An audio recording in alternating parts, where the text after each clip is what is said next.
Why won't Latinos vote? We keep hearing that statistic about how many thousands of Latinos turn 18 every month in and month out, for the next 10 years and for the last 5 years, and yet it's not showing up at the polls. Why? All Latinos are clustered completely in non-competitive states. Over half of all Hispanic voters live in 3 states, and this isn't one of them. You come in 4th. But California and Texas are the home of just under 50% of all eligible, all registered, and all active Hispanic voters, right? Just the law of large numbers. And those 2 states are like evil twins, right? They're completely opposite in terms of their political orientation, but they're completely lopsided, right? It's not competitive. You add Florida, and you've hit about 55% of the Latino electorate. 75% of Latinos live in 7 states. Like I said, New York is 4th. And California, and Florida is really the only one that's competitive. You talk about the Latino community, at times we're treated monolithically.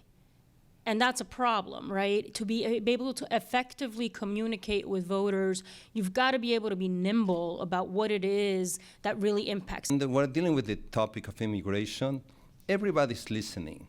It's not only about Hispanics. Every other minority group is listening. Right now, it's a tremendous opportunity for everybody to understand that actually the Hispanic vote is up for grabs. Latinos are not really strong partisans. They said, I'm a Democrat. And who do campaigns go after, right?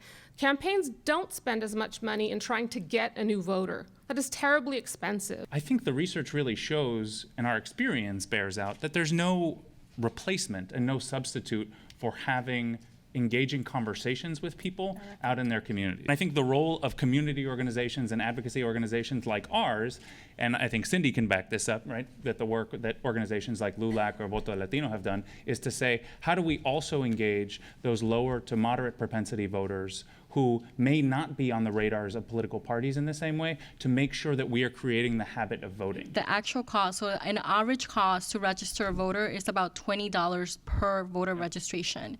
So if you're talking about 9 million Latinos who we may be able to register, we're talking about over $180 million that need to be invested in our community so we can reach those voters. $180 million. Koch brothers invest $500 million. God bless them. If the Democrats want to invest another $500 million in get Latino votes, God bless them. I think that's what is going to get us on the stage and what is going to advance the Hispanics actually in the American society, that both sides are competing for the Hispanic vote. This issue and this idea of trickle-down economics is pathetic, and it continues to be what people somehow think is gonna be the saving grace, you know, of low-income communities. It doesn't work that way. And then to see, you know, the Koch brothers.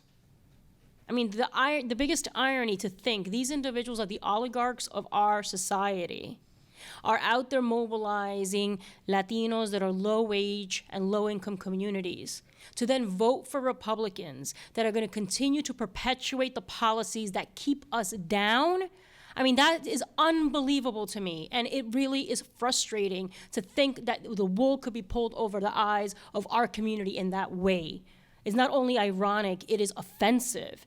And that is where we have to use this as a wake-up call. If we cannot use this moment as our moment, I don't know when we will be able to. The discourse is so toxic, you know, where it is this race to the bottom on the Republican side about who can out-Trump Trump. You know, it really is an ugly face that we're showing not only to ourselves, but to the world around us. Many Latino voters do feel like they've been played like a political toy among Democrats, and then with Republicans, they feel that the party's openly hostile to them. We've asked Latino voters for the last several election cycles, would you say that the Republican Democratic Party truly cares about Latinos, doesn't care about them, or is openly hostile? And we asked this about Republicans about a month ago because journalists keep asking us, what about Republicans? What about Republicans? They're very, very concerned about Republicans and Latinos. 45% of Latinos said that they thought Republicans were hostile towards them. 39% said they thought they didn't care about them. and 16% said they thought they truly cared. Hostile was up 18 points since 2012. For Democrats, the share that say they don't know, the share of Latinos who say, I don't know if Democrats like me or not, has gone up. In 2012, 66% said they thought Democrats truly cared, and by 2014, that was down to 48%. So